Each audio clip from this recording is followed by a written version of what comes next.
Hi guys, Bryce here at Accelerated Adventures, and we're here for another garage episode featuring Gunslinger.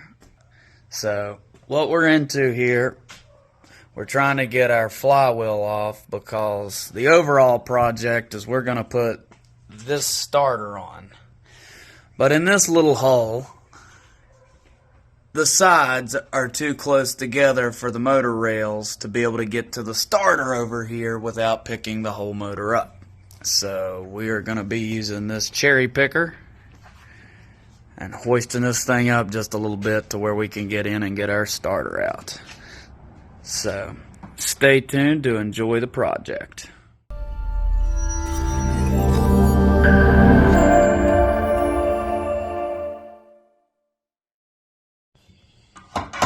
If you want to zoom in and do a shot as to why we got to take all this off, so you can't get up under here to it without taking the...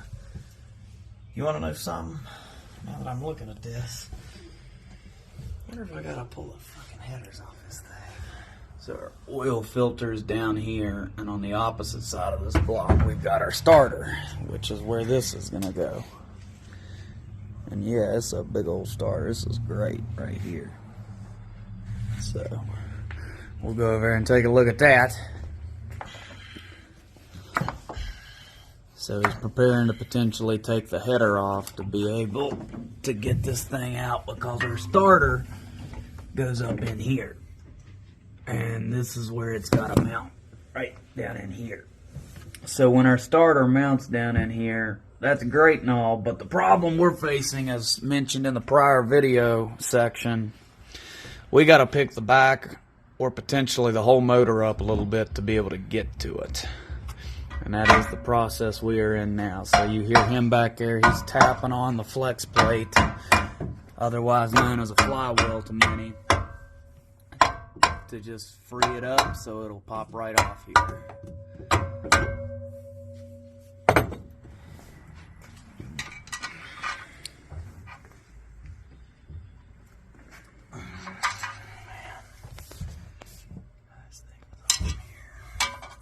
This is what happens when you don't take stuff off but every 5 years.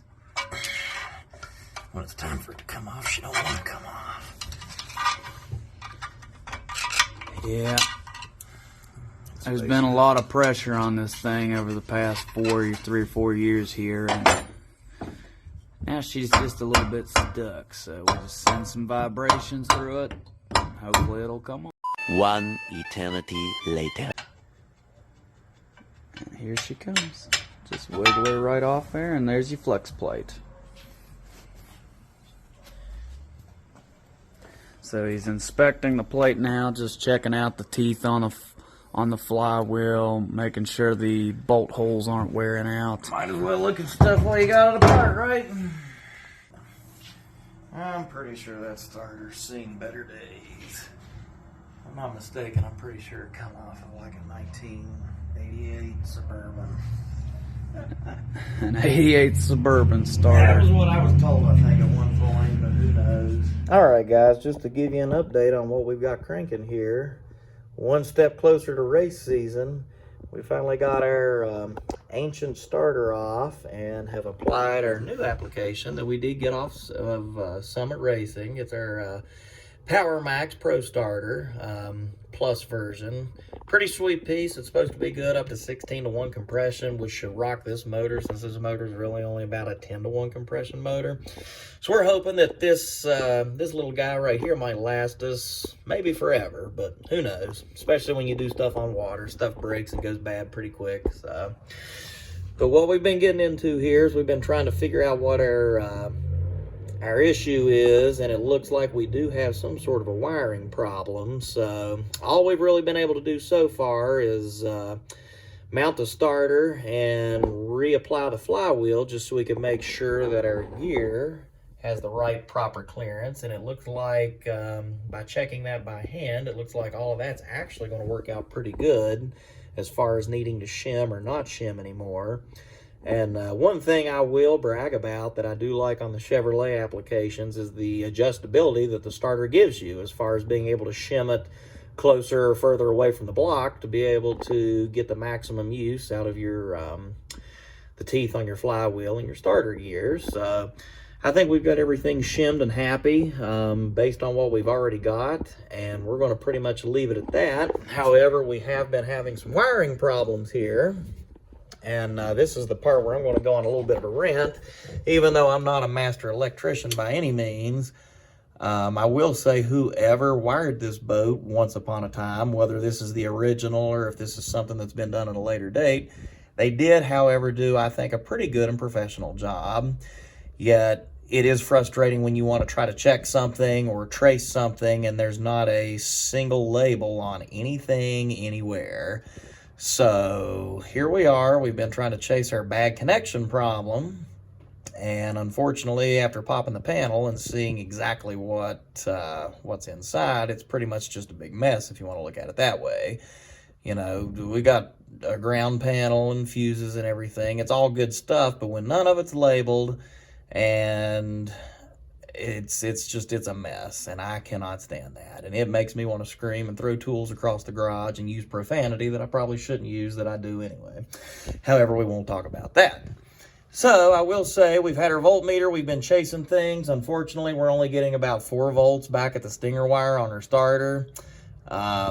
When everything's powered up front here, we do have 12 volts, but then when we engage the starter button, everything drops down to about 7 here, which only leaves us with about 4 showing up back at the starter. And obviously that's not enough to give us enough power to roll this 496 cubic inch machine over. So we've been trying to do the process of elimination here, and we've checked our master switch, which has proven to have 12 volts plus on either side, which is obviously what you want.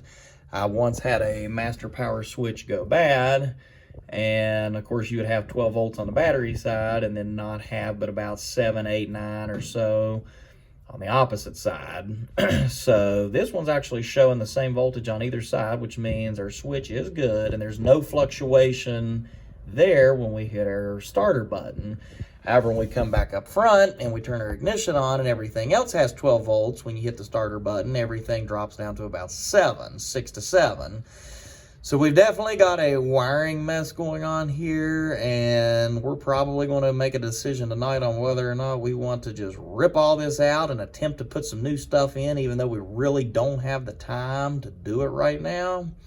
Or we might even just bypass it and maybe just put another temporary starter button switch somewhere else to at least get us through another race season with a piece that we know will work, and then we can just come back possibly next winter and completely gut everything and just do everything in this boat from scratch. And we'll get our belt housing back on and then start putting some more goodies together here, check our bolts, put everything down nice and tight, get our other exhaust put on now that we've got our flange and everything welded up, and hopefully see, once we get this starter working, roll this thing over, make a little noise, make sure everything sounds good.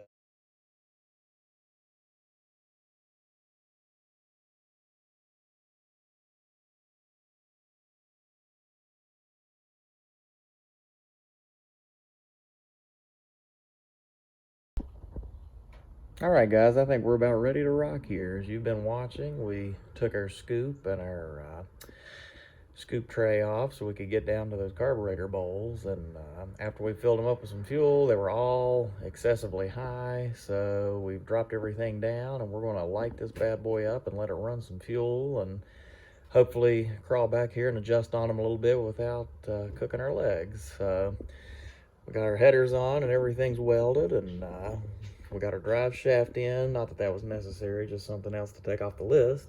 We'll pop it in neutral here in a second before we start it. That way we don't burn up any bearings or any rings in our jet drive back here. And we're going to check our timing just to see where this thing sits and see if it'll make a little noise. We've still got...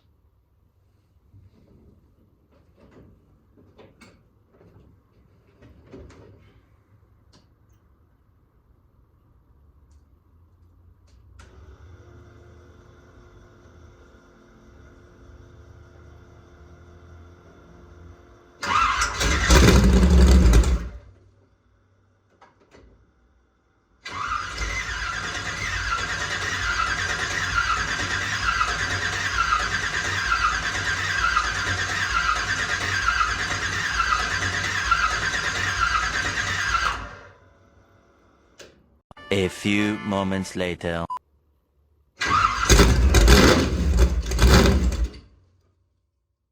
Lead us not into temptation, but deliver us.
Ladies and gentlemen, is how we do that. Not too bad. We're sitting at about 34 degrees timing, so we're still happy with that. We've got our floats a little better adjusted, which we're happy with that. And impressively, it smells really good as always. It's been a few months since we've got to smell that smell, so we're feeling pretty good about it. Everything's checking out so far, and as you can see, this little guy's pretty raring to go, to be honest. Not gonna lie, one of the most fun boats I think I've ever driven. It's like a matchbox car or a go-kart. It's really small, it's really fast, it's really sensitive, and probably the lightest piece of fiberglass I've ever seen in my life. It's kind of funny how even just sitting here on the trailer idling in the garage, this thing's jumping and flexing all over the place. As you probably saw in the video, it was enough to even knock the cover and the stuff off the front of the boat. So that's why you never can let this boat stay as a table when you go to start it, because it just makes a mess as it throws everything out on the floor. But pretty impressive. Had a little trouble getting it to start, but after getting a little fuel in the cylinders and rolling him over and kind of knocking the winter dust off of it, she's ready to rock. So we've still got some fine-tuning things to do. Little odds and ends here and there as we see some things, but overall very excited to see what this little guy's got for this year. We have made it to Morgantown, West Virginia. Found us a little cozy back end ramp right in the middle of town, and here we are. Not the best place to back a boat in the water, considering the fenders don't even sink, but when you got a little light jet boat like this, it is okay. So we got Anthony in it right now. I'll probably get in it when Seth is out here to help train him up, our new driver, and we'll go from there.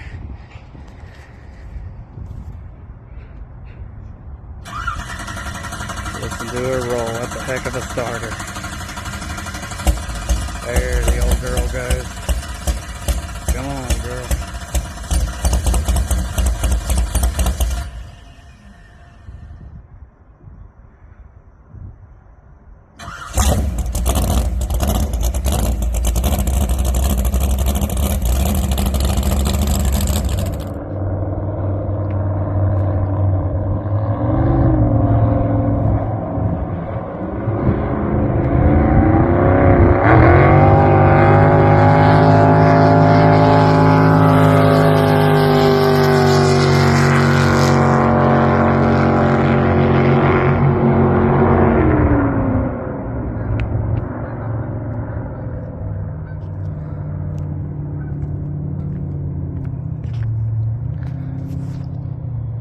Folks, I think it is working. Stay tuned. We're gonna get our new driver in it.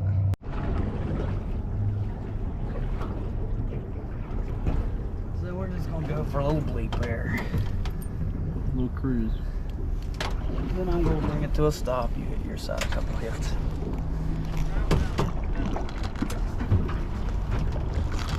Hold it. You ready? Yep.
Alright, so we didn't get a whole lot of footage, but at this point in time, I ended up throwing on full race gear to go out there on my own and try it for the first time. So here's what's left of the footage that we did have.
Alright, so right here is where we ended up ending our day.